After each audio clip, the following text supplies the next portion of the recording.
Greetings to all of you. In this video, we will see how safe is China's world's largest dam across our river Brahmaputra for India, and is it useful for India and specifically for her people who are living downstream, as India also plans to build a large hydroelectric plant downstream of the dam to improve not only her cross-border relations with China but also to serve the people who are living downstream as well as upstream. Further, considering that dam safety is important for securing water for production purposes, irrigation and agricultural purposes, and sustaining economic development, rather than considering what water was, this video focuses mainly on cross-border relations between India and China, where dam failures, even though unpredictable, have to be dealt with typically low probabilities and has to be with low probabilities, and hence there is a combined effort for building the dam in a robust way and needs to be very robust and has to be done in combined effort from China, Tibet, India as well as Bangladesh.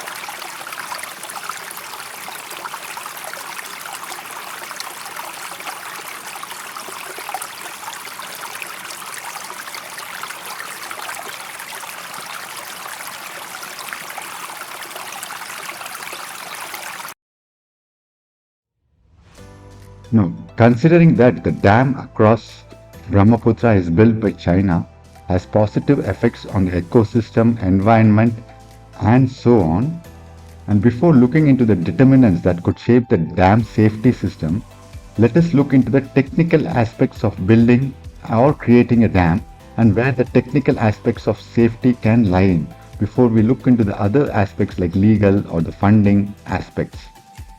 Now, as we go ahead and see in the slides, there are 4 steps in creating this dam. One is the diversion of the water. The second is laying the foundation for the dam. The third is putting the main structure together. And the fourth is filling up the reservoir.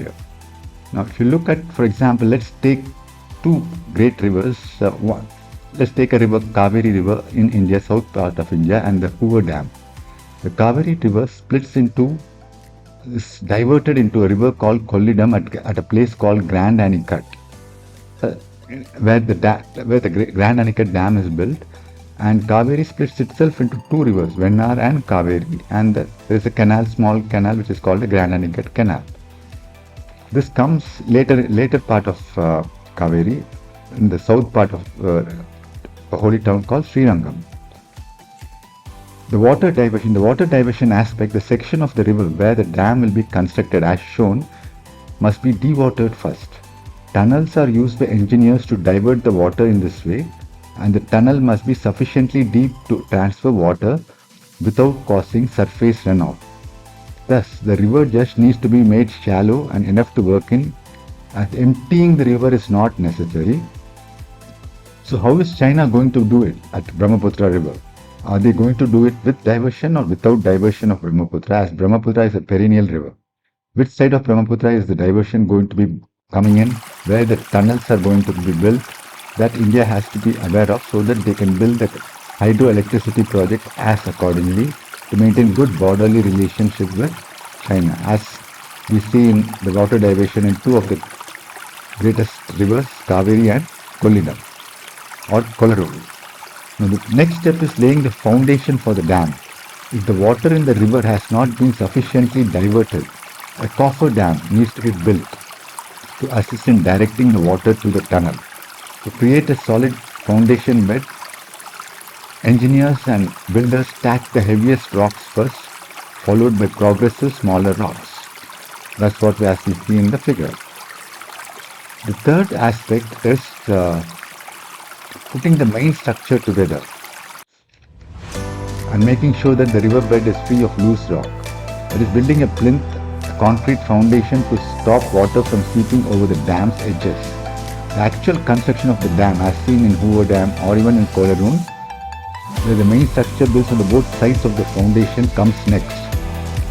To make the dams resistant to water flow, reinforced concrete steel or reinforced concrete cement based steel is one of the main materials that is typically used in construction projects. The last step is filling the reservoir, as seen in some of the dams, including the Kolarun and the Hoover Dam. The reservoir needs to be filled with after the dam has been built to an appropriate height. To check if the floodgates and walls operate, and one has to keep an eye on a newly constructed dam's behavior for months before it is released to the public. So how is China planning to build a foundation for the dam? In case Brahmaputra river has not been sufficiently directed or diverted, they may develop some coffer dams or create some coffer dams based on which the diversion can happen. Finally, the few checks can happen once the reservoir on the upstream of the Brahmaputra is filled up with. So these are some of the factors which one has to take in account before the dam is released to the public. The safety of the dam currently lies with China and along with certain of our dam owners. They will be primarily responsible for safety assurance of the dam.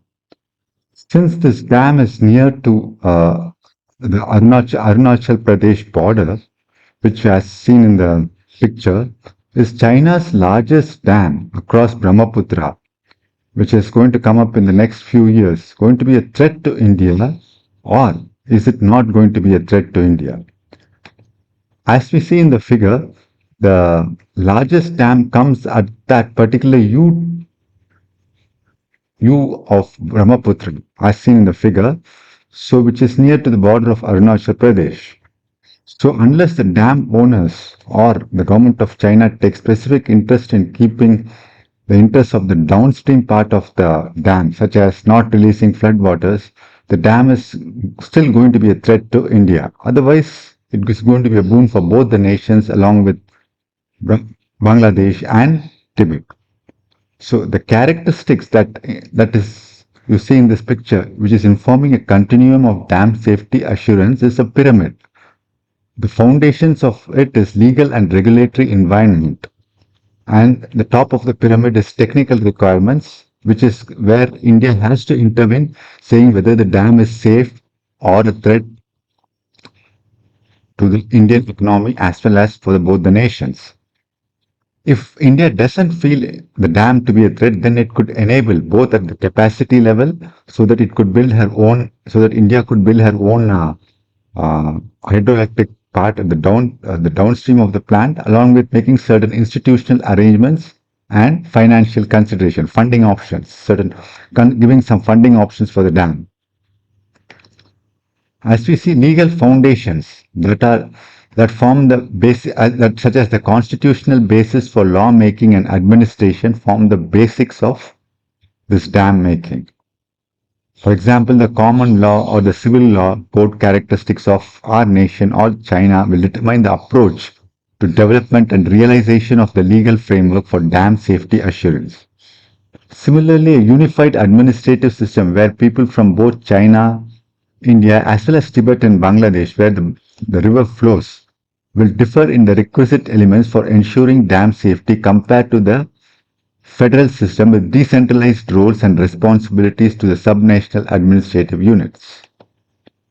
Apart from that, the technical point where India had already intervened to see whether there is a possible threat to India, such as water wars which can come in, unnecessarily flooding of the downstream part of Brahmaputra when people don't expect, has been discussed and long in the leading politicians in the parliament.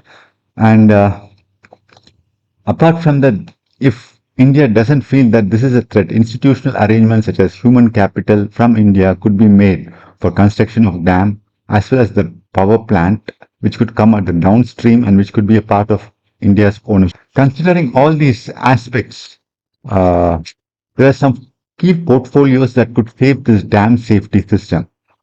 They are overall their size classification, number of dams, ownership arrangements, and hazard classification. A dam could be a threat only if the risk is very high or the hazard is very high.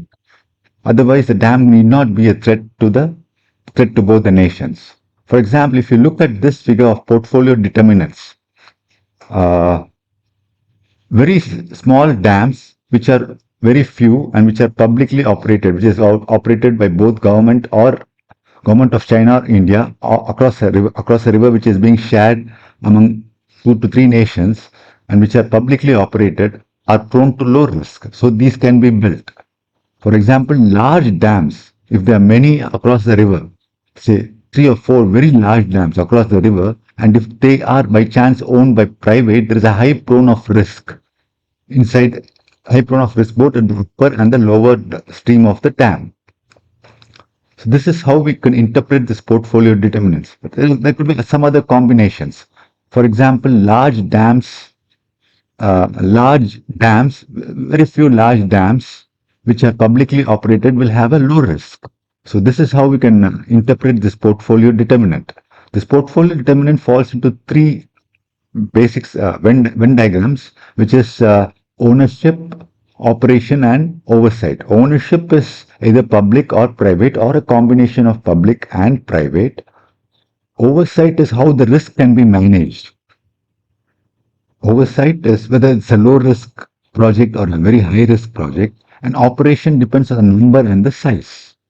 So considering that fact, in this video we ran a small chi-square test trying to associate the legal system with the emergency planning approach, and we found that the legal system and the emergency planning are associated with each other. For example, in a dam like Brahmaputra, which runs across 3 to 4 nations like Tibet, Bangladesh, India, and China, where common law, civil law, religious law, and mixed law are all present in all these 4 nations, we see that there is an association between the legal systems and emergency plans. So most probably the emergency plan procedures will be put in place very rigorously before the dam is released to the public. So at alpha equal to 0.1, we see that there is an association. Hence, definitely the government may take into account all these things before releasing the dam into public. So overall, we feel that this dam, if proper procedures, proper emergency procedures are taken into account, it may not be a threat to the mankind. In fact, it may be a boon to the mankind.